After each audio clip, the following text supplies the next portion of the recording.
Hello बच्चों, आज हम डिस्कस करेंगे न्यूट्रिशन इन एनिमल्स। और न्यूट्रिशन इन एनिमल्स में हमें पढ़ना है। पहले पढ़ेंगे हम लोग न्यूट्रिशन जो हम लोग एनिमल्स में देखते हैं वो कौन सा होता है। जैसा कि हम जानते हैं होलोजोइक होता है। फिर हम ये पढ़ेंगे कि होलोजोइक कितने स्टेप्स में पूरा होता है। न्यूट्रिशन इन अमीबा पढ़ेंगे, न्यूट्रिशन इन पैरामीशियम, और उसके बाद हम लोग पढ़ेंगे न्यूट्रिशन इन ह्यूमन बींग्स। तो न्यूट्रिशन इन ह्यूमन बींग्स को हम लोग एक अलग से टॉपिक का वीडियो बनाएंगे और वो आपके लिए हम फिर प्रोवाइड कराएंगे। तो इसके लिए अभी हम इस वीडियो में सिर्फ न्यूट्रिशन इन अमीबा और पैरामीशियम के डिस्कशन करेंगे। तो हम लोग शुरू करते हैं टॉपिक, वो है न्यूट्रिशन इन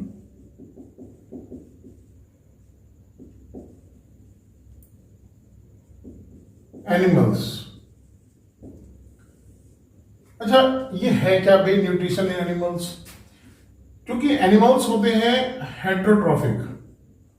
कैसे होते हैं? हेट्रोट्रॉफिक। अब चूंकि ये हेट्रोट्रॉफिक है, इसीलिए इनके अंदर पाया जाता है, हेट्रोट्रॉफिक का एक टाइप होता है होलोजोइक न्यूट्रिशन। और ये होलोजोइक न्यूट्रिशन के स्टेप्स होते हैं। कितने स्टेप्स होते हैं? 5 स्टेप्स होते हैं। पहला स्टेप्स है आपका इंजेक्शन, जिसमें हम भोजन प्राप्त करते हैं। फूड का इंटेक होता है, इंटेक ऑफ फूड होता है। और इस इंटेक ऑफ फूड के दौरान हम लोग वो सभी चीजें अपने लिए खाते हैं जिनसे हमें एनर्जी मिलती है। वो सभी पदार्थ भोजन के रूप में लेते हैं जिनसे हमें एनर्जी मिलती है। और इंटेक ऑफ फूड को हम कह देते हैं इंजेक्शन। दूसरा स्टेप आता है डाइजेशन। इसमें जो हमने फूड लिया, उस फूड को, क्योंकि जो फूड खाते हैं वो होता है कॉम्प्लेक्स फॉर्म में। कैसा होता है? कॉम्प्लेक्स फॉर्म में। और ये होता है ऑर्गेनिक नेचर का। फूड जो होते हैं वो ऑर्गेनिक नेचर के होते हैं, जैसे कि कार्बोहाइड्रेट है, आपका प्रोटीन्स हैं, फैट है, मिनरल्स हैं। मिनरल्स तो इनऑर्गेनिक हो गए, विटामिन्स हैं। ये सारी चीजें जो है वो कॉम्प्लेक्स ऑर्गेनिक होती हैं। लेकिन डाइजेशन मिनरल्स का या विटामिन्स का नहीं होता है। केवल डाइजेशन होता है कार्बोहाइड्रेट का, प्रोटीन का और फैट का। तो कॉम्प्लेक्स ऑर्गेनिक कंपाउंड जो हैं और जिनका साइज भी बड़ा होता है, लार्जर इन साइज,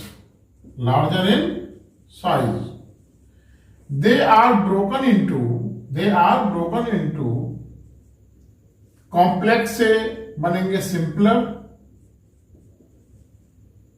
और लार्जर से बनेंगे स्मॉलर। यानी कि जो कॉम्प्लेक्स था वो हो जाएगा सिंपल, और जो लार्ज पार्टिकल्स थे वो हो जाएंगे स्मॉलर। यानी जो लार्ज साइज था मॉलिक्यूल का वो स्मॉलर साइज में कन्वर्ट हो जाएगा।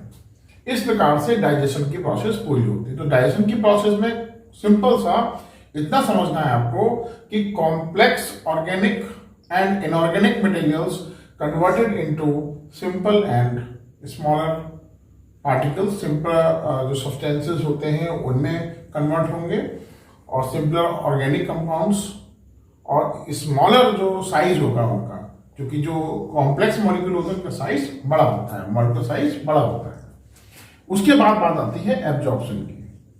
एब्जॉर्प्शन में हम लोग बात करते हैं, तो इसमें जो भी फूड डाइजेस्ट हुआ वो डाइजेस्टेड फूड कहा जाता है, हमारे ब्लड में जाता है। ब्लड से मतलब हमारे बॉडी का एक ट्रांसपोर्ट सिस्टम होगा, उस ट्रांसपोर्ट सिस्टम में जाएगा।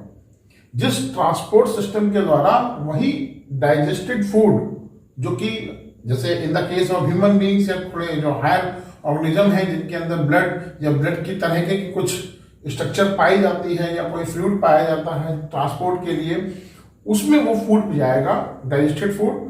तब वो फूड हमारा कहलाएगा एब्जॉर्ब्ड फूड। नाम क्या है? Absorbed food. अब ये कहां पहुंच गया? हमारा ब्लड में। ब्लड से मतलब जो भी ट्रांसपोर्ट का मीडियम होगा उसमें। अब बात आती है एसिमिलेशन। इसमें जो फूड आपका एब्जॉर्ब हुआ था, जो ब्लड में गया था, अब वो कहां चला गया? सेल या सेल साइटोप्लाज्म। यहां पे जाने से क्या हुआ कि अब जो फूड जो हमारा एब्जॉर्ब हुआ था वो पहुंच गया सेल में, सेल के साइटोप्लाज्म के अंदर आ गया। उससे ये होगा कि अब इस फूड का नाम हम लोग रख देंगे एसिमिलेटेड फूड। Assimilated food. और ये फूड हम लोग अपने बॉडी की जो डिफरेंट फंक्शंस हैं, अपनी लाइफ की जो प्रोसेसेस हैं, उनको चलाने के लिए हम एनर्जी प्राप्त करेंगे। कब? जब वो फूड हमारा पहुंचेगा सेल या सेल साइटोप्लाज्म में। अब इसके बाद बात आती है लास्ट, इजेशन।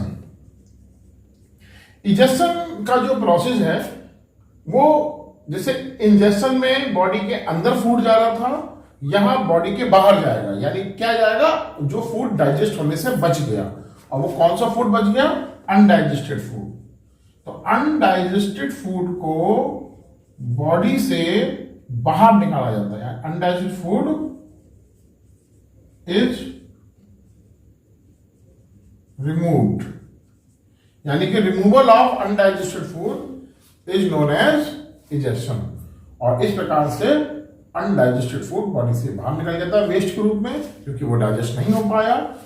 तो ये 5 स्टेप में पूरी प्रोसेस होती है न्यूट्रिशन इन एनिमल्स।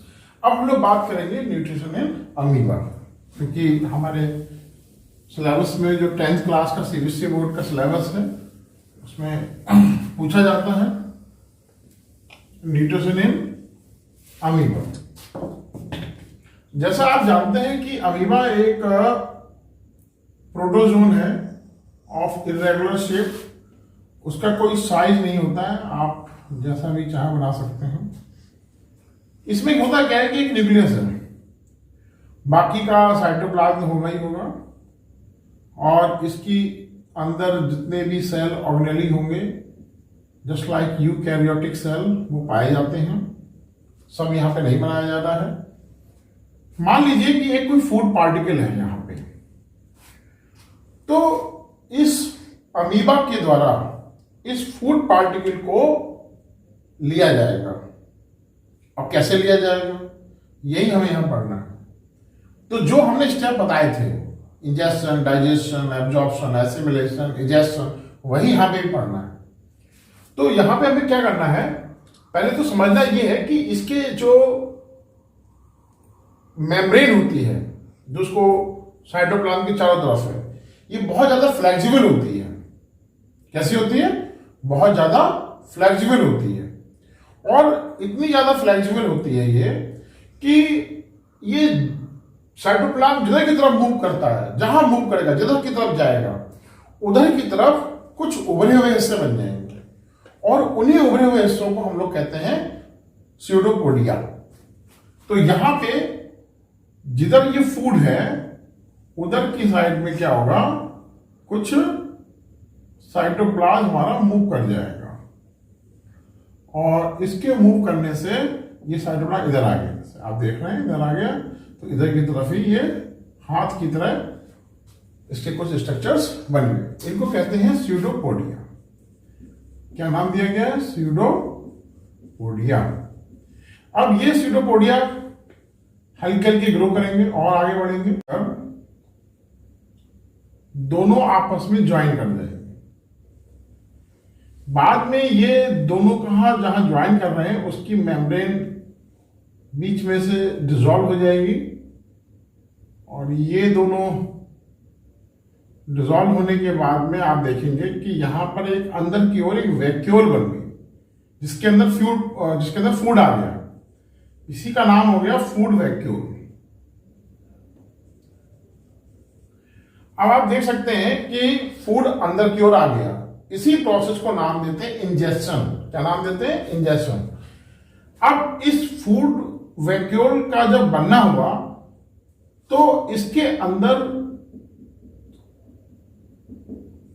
लाइसोजाइमल एंजाइम्स, यानी कि जो डाइजेस्टिव एंजाइम्स थे साइटोप्लाज्म में वो भी इसके अंदर आ जाते हैं और उससे ये होगा कि ये फूड डाइजेस्ट हो जाएगा।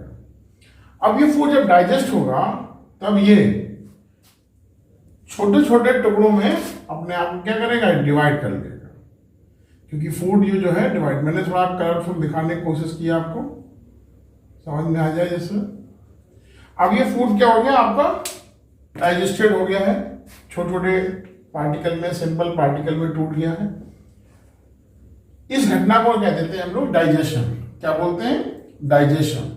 अब ये डाइजेशन हो गया। अब उसके बाद में ये जो फूड डाइजेस्ट हुआ था, ये सब काम क्या आता है, अब हमारे बाहर आ जाएगा। बाहर से मतलब इस वैक्यूल से बाहर आएगा। कहाँ आ जाएगा, सेल के अंदर, क्योंकि इसका ट्रांसपोर्ट मीडियम साइटोप्लाज्म ही है, क्योंकि एक सेल का है इसलिए। तो इस घटना को हम लोग कह देते हैं एब्जॉर्प्शन। क्या कहते हैं, एब्जॉर्प्शन।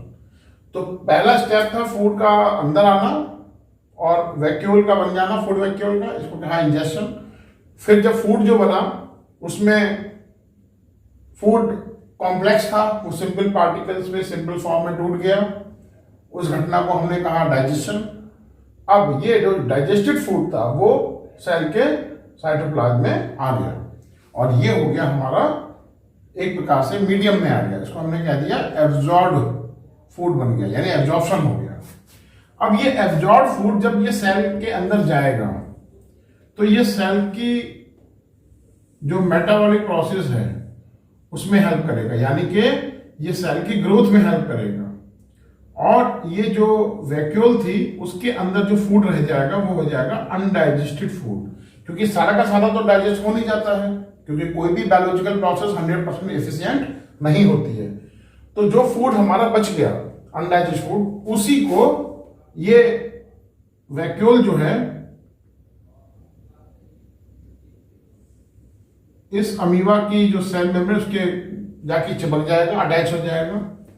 वहां पर ये जो मेम्ब्रेन होती है ये रप्चर हो जाती है, रप्चर का मतलब ब्रेक हो जाएगी और जो अनडाइजेस्टेड फूड होगा वो बाहर की ओर निकल जाएगा। इस प्रोसेस को नाम देते हैं इजेशन। क्या नाम देते हैं, इजेशन, यानी अनडाइजेस्टेड फूड का रिमूवल हो गया। बाद में ये जो फूड वैक्यूल थी, क्योंकि ये फूड निकल चुका है, बाहर आ चुका है, फिर ये मेम्ब्रेन रिपेयर हो जाएगी, फूड वैक्यूल भी नष्ट हो जाती है, क्योंकि फिर से नहीं बनेगी। जब नया फूड आएगा या और फूड मिलेगा उसे, बार बार यही प्रोसेस रिपीट होती है। तो पहले इंजेक्शन हुआ, फिर डाइजेशन हुआ, फिर एब्जॉर्प्शन हुआ, फिर ग्रोथ हुई, तो फिर एसिमिलेशन हुआ एंड फाइनली जो वेस्ट प्रोडक्ट था वो बाहर आ गया और इसी को नाम दे दिया हमने इंजेक्शन। ये स्टेप्स होते हैं न्यूट्रिशन इन अमीबा में। अब हम लोग बात करेंगे न्यूट्रिशन इन पैरामीशियम। देखिए पैरामीशियम में जो न्यूट्रिशन होता है ये भी बिल्कुल कह सकते हो कि मिलता जुलता ही है, ऐसा कोई अलग नहीं है, लेकिन फर्क इतना सा है क्योंकि इसके अंदर जो है शेप फिक्स होती है। ये पैरामीशियम आप जानते हैं कैसा होता है, ये in the shape of slipper होता है। जिस स्लीपर हम लोग पहनते हैं उससे मिलता जुलता उसका शेप होता है।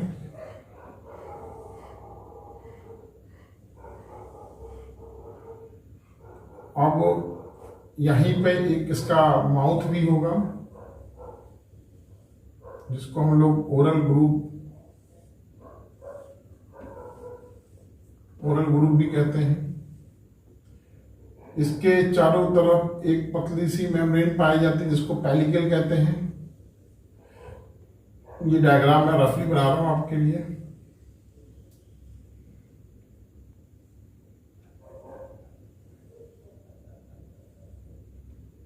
और इसके चारों तरफ पाई जाती हैं सीलिया। ये स्मॉल हेयर लाइक स्ट्रक्चर्स होते हैं। ये हो गया सीलिया, बाहर वाली लेयर हो गई पेलिकल। ये हो गया आपका ओरल ग्रुप और ये इसको हम लोग माउथ भी कह सकते हैं। यहाँ पर दो न्यूक्लियस होते हैं, एक बड़ा न्यूक्लियस और एक छोटा न्यूक्लियस। जो छोटा न्यूक्लियस होता है ये सेल डिवीजन में हेल्प करता है, और जो बड़ा न्यूक्लियस होता है ये सेल की जो फंक्शनिंग होती है उसमें हेल्प करता है। फिलहाल हमें ये नहीं पढ़ना है, हमें ये पढ़ना है कि मान लीजिए ये फूड है, ये होता कैसे है। ये जो सीलिया होती है ये लगातार हिलते रहते हैं, यानी बीटिंग ऑफ सीलिया होती है। जब बीटिंग करते हैं तो उससे जो पानी, क्योंकि ये पानी में पाए जाते हैं, तो वहां पे एक करंट मतलब एक प्रकार का प्रवाह, एक धारा, एक प्रकार का अट्रैक्शन पैदा होगा, लहर पैदा होगी, जिसकी वजह से ये फूड हल्के करके इसके माउथ की तरफ आएगा। और ये जब फूड इसके माउथ में आ जाएगा तब ये यहां से होते हुए इसकी बॉडी के अंदर आएगा। जब ये अंदर आएगा तभी इसके अंदर एक फूड वैक्यूल बनेगी, जिसके अंदर सेम प्रोसेस फूड वैक्यूल बनेगी। और फूड वैक्यूल चूंकि ये भी एक सेल का एनिमल है, तो इसके अंदर भी साइटोप्लाज्म के साथ साथ कुछ डाइजेस्टिव एंजाइम्स आ जाएंगे, जैसे कि लाइसोजाइमल एंजाइम्स। ये एंजाइम्स हेल्प करेंगे in the digestion of food. और बिल्कुल सेम प्रोसेस जैसे आपने अमीबा में पढ़ा था, डाइजेशन होगा, स्मॉल पार्टिकल्स में टूटेगा, एंड देन वो जो डाइजेस्टेड फूड होगा वो एब्जॉर्ब होगा, एंड फाइनली वो एब्जॉर्ब फूड फिर एसिमिलेटेड होके यानी इसकी ग्रोथ में हेल्प करेगा। और जब ये अनडाइजेस्टेड फूड बचेगा इसके अंदर, तो वही अनडाइजेस्टेड फूड आपका